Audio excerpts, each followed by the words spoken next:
सभी विद्यार्थियों का राजकीय महाविद्यालय फलोदी के यूट्यूब चैनल पर स्वागत है। पिछले वीडियो में हमने पाचन तंत्र शुरू किया था, उसका अगला पार्ट आज हम देखेंगे। पिछले वीडियो में हमने आहारनाल के जितने भी ऑर्गन होते हैं उनका ब्रीफली अध्ययन किया था। आज की वीडियो में हम कौन कौन से सहायक अंग है जो पाचन तंत्र में भाग लेते हैं उनका अध्ययन करेंगे। सर्वप्रथम हम देखते हैं यकृत, लीवर। ये सबसे बड़ी पाचक ग्रंथि है, ये हम सभी जानते हैं। हम लीवर की संरचना देखते हैं। लीवर कहाँ स्थित होता है ये भी हमें पता होना चाहिए। देखो लीवर की ये एक छोटा सा डायग्राम है, यहाँ पहले मैं ये आपको दिखाता हूँ, इसको आप ध्यान से देखो। ये हमारी पसलियाँ हैं, हड्डियाँ हैं, और यहाँ यह डायफ्राम है। तो एक तरह से लीवर पसलियों के बीच में, डायफ्राम के नीचे, ये दाहिनी ओर ज़्यादा झुका हुआ होता है, दाहिनी ओर होता है। इसका कुछ पार्ट बाईं ओर भी थोड़ा सा रहता है, हृदय के पास या आमाशय के पास इसका पार्ट ओवरलैप होता है। ठीक है, तो ये यकृत की स्थिति है।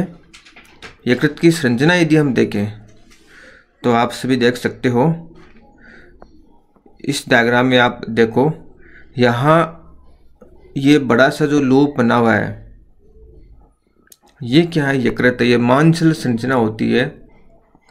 इसका जो भार होता है वो लगभग 1.4 kg यानी 1.5 kg से लेके 2 kg तक होता है। अलग अलग बुक्स में अलग अलग वैल्यू दी भी हो सकती है, लेकिन जो रेंज है वो 1.4 kg से 2 kg के आसपास इसका वेट होता है। एडल्ट की बात करें, ह्यूमन एडल्ट की बात करें, लीवर 2 पिंडक से बना होता है, बायां पिंडक और दायां पिंडक यानी लोब, लेफ्ट लोब और राइट लोब। चॉकलेटी कलर की ये संरचना होती है, मांसल संरचना होती है। लीवर के ही साइड में, राइट साइड में पीछे की तरफ पित्त की थैली लगी हुई होती है, और इसी से आमाशय अटैच होता है साइड में। और आगे यदि आहारनाल की बात करें हम, तो आहारनाल की घ्राणी इसके नीचे से साइड से निकलती है, और अग्नाशय भी यहाँ टच होता रहता है। तो ये लीवर की पोजीशन है और लीवर की संरचना है। लीवर की हम देखें तो हमने भी बताया कि लीवर को 2 लोब में, 2 पिंडक में डिवाइड किया गया है, राइट और लेफ्ट। राइट वाला है वो भाग बड़ा होता है, लेफ्ट वाला छोटा होता है।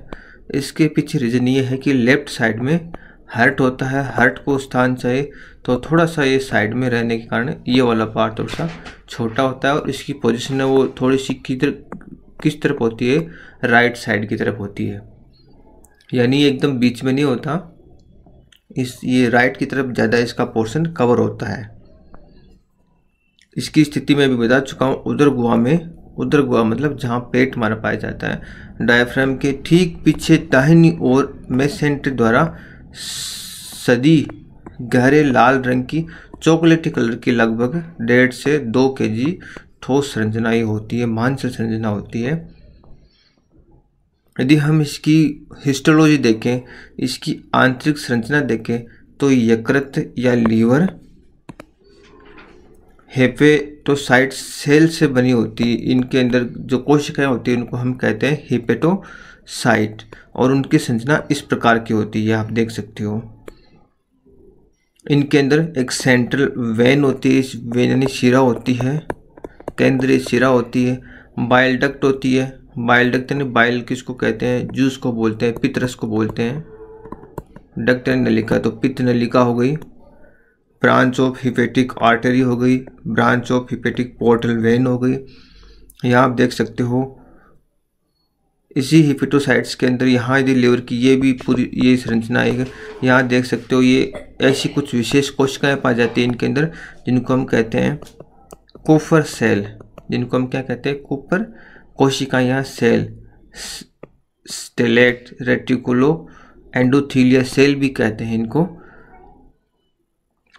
तो ये संरचना है। यहाँ आप देख सकते हो लिवर का ये पोर्शन देख सकते हो। यहाँ कौन कौन सी रुधिर जो नलिकाएं होती है वो अंदर प्रवेश करती है और कौन सी बाहर निकलती है, तो वो है सारे। इन्फीरियर वेना क्या है, हिपेटिक आर्टरी है, हिपेटिक पोर्टल वेन है। इनके बारे में हम विस्तृत रूप से रक्त परिसंचरण तंत्र पढ़ेंगे, तब इन के बारे में हम विस्तृत रूप से पढ़ेंगे। यहाँ पर हमारा जो मेन मकसद है वो डाइजेस्टिव सिस्टम को समझना है और यकृत का डाइजेस्टिव सिस्टम में क्या रोल होता है उनको समझना है। तो यकृत की संरचना है डाइजेस्टिव सिस्टम के संदर्भ में। यहाँ पे हमें जो मेन चीज़ ध्यान रखनी है वो क्या रखनी है, यह मैं आपको दिखाता हूँ। यहाँ डाइजेस्टिव सिस्टम के संबंध में आपको ये चीज़ ध्यान रखनी है। एक तो बाइल डक्ट है, ये यहाँ देख रहे हो, ये बाइल डक्ट यानी वो नलिकाएं जिनके द्वारा पित्तरस का परिवहन होता है। पित्तरस आगे चल के ग्रहणी या पाचन में अपना कार्य करता है और डाइजेशन करता है। यहाँ देखो पित्तरस, ये लीवर से दो राइट साइड, एक राइट साइड में है एक लेफ्ट साइड में, दो बाइल डक्ट है, पित्त नलिका है जो लीवर से कहाँ ये क्या करती है, लीवर से पित्त रस को एकत्रित करके और किस में छोड़ती है। देखो यहाँ ये पोर्शन देख रहे हो आप, इसको मैं थोड़ा सा बड़ा करके दिखा देता हूँ। यहाँ आप देख सकते हो, आप देखिए ये दोनों पित्त रस को एकत्रित करती है और ये यहाँ इसमें क्या होता है, इसमें भी पित्त की थैली है, ये पित्त का क्या करती है, संग्रह करती है। ये पित्त का श्रावण नहीं करती, पित्त का संग्रह करती है। तो पित्तरस इसमें भी जमा रहता है लीवर से। तो ये इधर से भी एक निकलती है नलिका, इधर से भी नलिका निकलती है, फिर ये दो एक कॉमन नलिका बना लेती है, यानी ये कॉमन डक्ट है। और ये दोनों तरफ से जो निकलती है उसकी कॉमन डक्ट कौन सी है, हिपेटिक डक्ट। फिर हिपेटिक डक्ट से ये गाल ब्लैडर वाली मिल जाती है तो कॉमन बाइल डक्ट बन जाती है ये। यानी इस कॉमन बाइल डक्ट में जो पित्त रस आता है वो कहाँ से आता है, कॉमन हिपेटिक डक्ट से आता है और दूसरा गाल ब्लैडर से आता है। यानी ये कॉमन जो बाइल डक्ट है इसमें से पित्त रस लीवर से भी आता है और गाल ब्लैडर से भी आता है। आगे चलकर फिर आगे चल के आप इसको देखोगे तो ये कहाँ जा रहा है, ये देखो ये कहाँ जा रहा है, ग्रहणी में। ये ग्रहणी है, ये कहाँ जा रहा है, ग्रहणी में। अब और कौन से रस ग्रहणी में आकर मिलते हैं, यहाँ से ये संरचना आपको दिख रही है किसकी है, अग्नाशयी ग्रंथि की। इसमें देखो ये डक्ट है, ये नलिका है, ये क्या कहलाती है, मेन पैनक्रेटिक डक्ट। एक यहाँ असेसरी है, सहायक पैनक्रेटिक डक्ट, ये थोड़ी सी पहले निकल जाती है और ये आगे चल के यहाँ ये चल के ये किस में खुलती है, ये खुल जाती है कॉमन बाइल डक्ट में। तो अग्नाशय ग्रंथि के द्वारा जो रस ग्रहणी में छोड़े जाते हैं वो एक तो कॉमन बाइल डक्ट के थ्रू छोड़े जाते हैं और एक खुद वो से अलग से छोड़ती है। तो ये इन चीज़ों का हमें ध्यान होना बहुत ज़रूरी है। जब हम पाचन तंत्र पढ़ते हैं तो ये हमें पता होनी चाहिए। इसके बाद में हम देखते हैं पैनक्रियाज की बात करते हैं, अग्नाशय रस की बात करते हैं। पैनक्रियाज की संरचना में बता चुका हूँ, ये कैसी होती है, पत्ती नुमा संरचना होती है जैसा कि आप देख रहे हो। और ये कहाँ स्थित होता है, अमाशय के जस्ट नीचे की तरफ स्थित होती है ये संरचना। इनके अंदर जो कोशिकाएं पाई जाती है वो दो प्रकार की कोशिकाएं होती है। एक होती है, यहाँ देखो, इसमें देखो, यहीं से आपको पता चल जाएगा। एक होती है डक्ट सेल, दूसरी होती है एक्टिनर सेल यानी अग्नाशय अंकुर कोशिकाएं। ये क्या करती है, एंजाइम का सिक्रेशन करती है, अग्नाशय रस का श्रावण करती है। और दूसरी वाली ये क्या करती है, बायोकार्बोनेट्स का श्रावण करती है। ये एक तरह से एक्सोक्राइन के रूप में कार्य करती है। और जो साइड में दिखाई दे रही है एंडोक्राइन सेल्स, ये क्या करती है, हार्मोन का सिक्रेशन करती है। एंडोक्राइन नेचर होती है इनकी। यदि हम बात करें ग्राह्य के अंदर जो उत्तक पाए जाते हैं उनकी बात करें तो 2 प्रकार के उत्तक पाए जाते हैं यहाँ पे। यहाँ देखो 2 प्रकार के ग्रंथिल उत्तक पाए जाते हैं। पहले बाय एक्सोक्राइन भाग वाले, दूसरे एंडोक्राइन प्रकृति के रूप में। एंडोक्राइन प्रकृति के रूप में जो कोशिकाएं पाई जाती है उनको हम क्या कहते हैं? आइसोलेट्स ऑफ लैंगरहैंस, लैंगरहैंस की द्वीपिकाएं। इनके अंदर जो सेल्स पाई जाती है उनको हम क्या कहते हैं? एक्किनर सेल्स।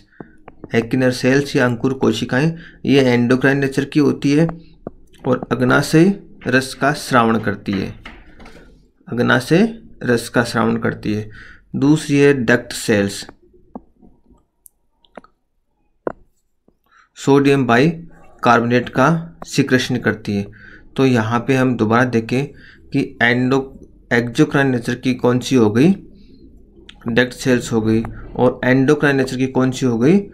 एक्किनर सेल्स और अग्नाशय अंकुर कोशिकाएं। जो आइसोलेट्स ऑफ लैंगरहैंस है, इनके अंदर जो विभिन्न प्रकार की कोशिकाएं पाई जाती है, एक्किनर कोशिकाएं, उनका नाम दिया गया है अल्फा सेल है, बीटा सेल्स है, डेल्टा सेल्स है, पीपी सेल्स है। तो इनके नेचर के अकॉर्डिंग इनके द्वारा कौन कौन से हार्मोन सिक्रेट किए जाते हैं? यदि अल्फा सेल की बात करें तो ग्लूकागोन हार्मोन का सिक्रेशन होता है। बीटा सेल्स की बात करें तो इंसुलिन हार्मोन का सिक्रेशन होता है, और डेल्टा सेल की बात करें तो सोमेटोस्टेटिन हार्मोन का सिक्रेशन होता है। तो यहाँ पे जो इम्पोर्टेंट क्वेश्चन जो बनता है, जो कई बार एग्जाम में पूछा जाता है, वो पूछा जाता है बीटा सेल किसका सिक्रेशन करती है, अल्फा सेल किसका सिक्रेशन करती है, और डेल्टा सेल किसका सिक्रेशन करती है। तो ये वाला क्वेश्चन कई बार पूछा जाता है, ये आपको ध्यान रखना है। तो ये सहायक अंग है जिनका आपको अध्ययन करना है। इसके बाद हम डाइजेशन सिस्टम की प्रक्रिया है उसका अध्ययन करेंगे। आज के टॉपिक के लिए बस इतना ही। धन्यवाद।